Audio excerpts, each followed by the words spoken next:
But we have an update on the ongoing quarterback saga, Orama, from the Berg.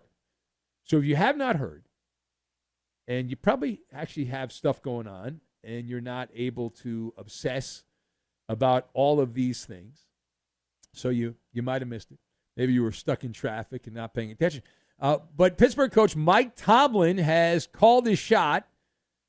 He said, check with me on Tuesday to find out who's going to play quarterback. Well, Tomlin has announced the Steelers are preparing as if Justin Fields will be starting this weekend against the Broncos. He said, quote, as I sit here today, we are preparing as if Justin is going to be our quarterback.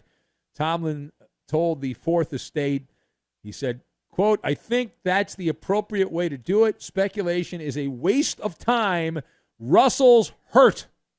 All right, let us discuss the question. Is Mike Tomlin, as he said, the Steelers preparing for this weekend's game, Justin Fields as being QB1? Does this count as a vote of confidence? So I've got wrapping paper, Ryan Seacrest, and VHS tape. And we will combine all of these things together, and we are going to run rings around your eardrums is what we're going to do. Rings around your eardrums. So first of all, to answer the question, does this count as a vote of confidence for the quarterback, Justin Fields? Only if you are living in a parallel dimension. In the dimension that I am living in the multiverse, the answer is no. This is not a Taylor Swift-like endorsement. Mike Tomlin did not say that Justin Fields went out there. If he did, I missed it. Painted the Mona Lisa. I didn't hear him say that. Now, coaches are supposed to have a study hand. They're supposed to also embellish.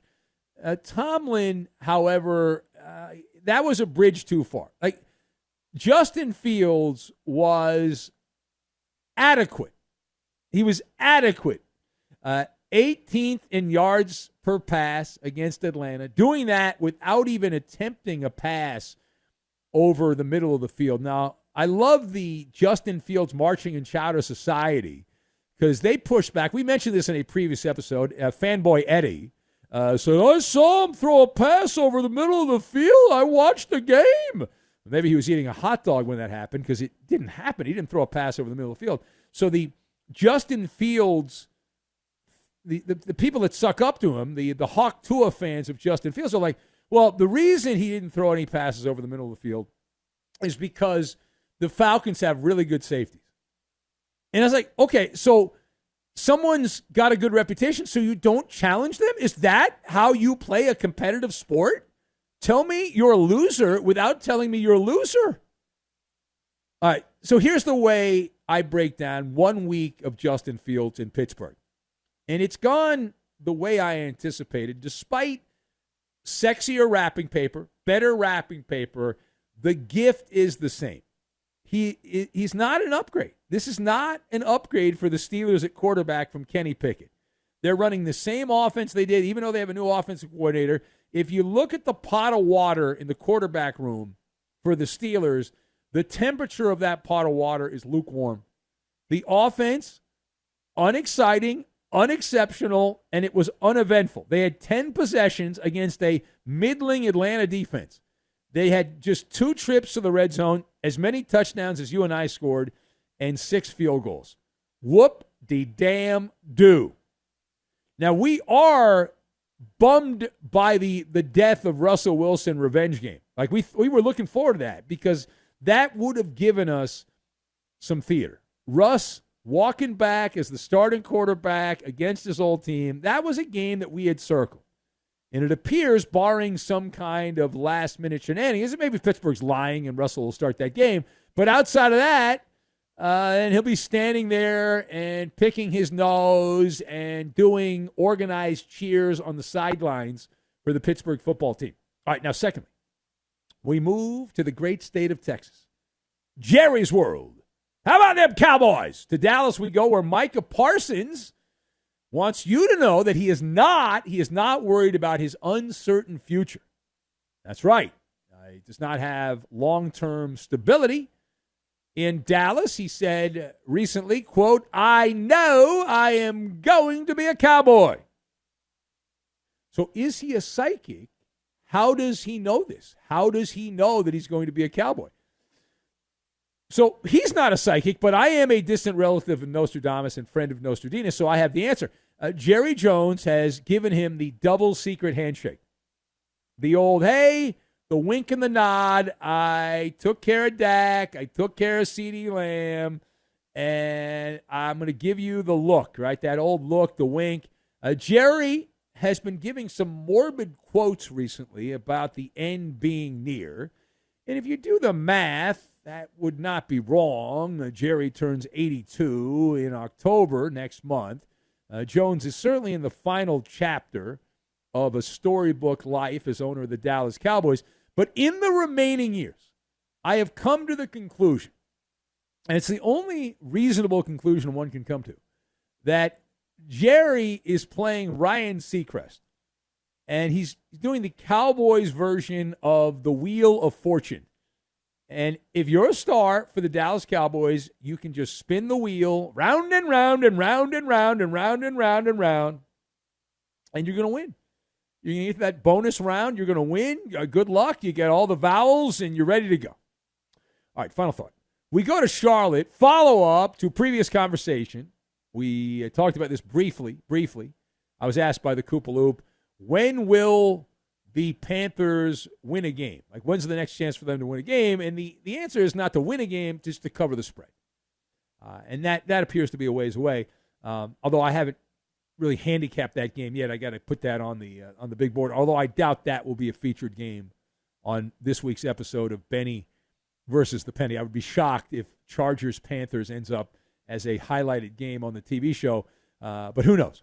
So after that puke debut by Bryce Young for the Panthers, I bring this up because Dave Canales, the head coach, made some comments, and he attempted to shift the blame to who? The coaching staff. The coaching staff. There's an old saying in football, it's either the coach or the quarterback. So in this case, he's saying it's the coaching staff. But where is the panic meter on Carolina quarterback Bryce Young? Where's the panic meter? So the Maller meter of panic, 1 to 10, with 10 being a boiling cauldron, that you are now living in a boiling cauldron. I am at an 8. I am at an 8 on the Maller scale of panic. This was an utterly horrible performance.